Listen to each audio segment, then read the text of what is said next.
Hello everyone, welcome to my YouTube channel.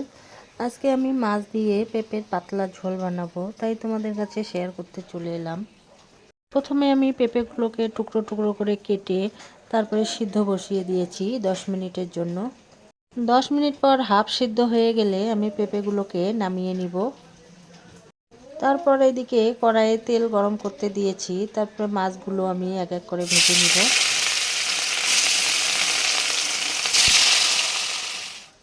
মাছগুলো ভাজা হয়ে গেছে, এখন আমি তুলে নিব।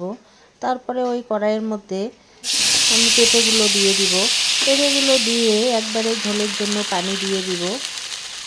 তারপর পানি দেওয়ার পর হলুদ গুঁড়ো, জিরে গুঁড়ো, লবণ সামান্য করে দিয়ে দিব। তারপরে 5 মিনিটের জন্য ঢাকনা দিয়ে ঢেকে দিব।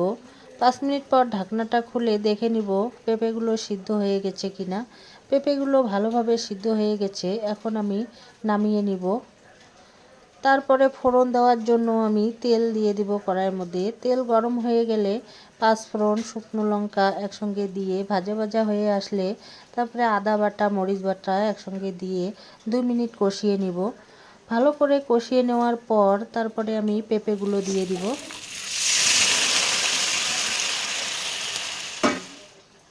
আসসালামু আলাইকুম এভরিওয়ান, তোমরা সবাই কেমন আছো? আশা করছি সবাই ভালো আছো, আমিও খুবই ভালো আছি। তারপরে মাছগুলো ঝোলের মধ্যে দিয়ে দিব। মাছগুলো দিয়ে আবারও 5 মিনিট ভালো করে জাল করে নিব।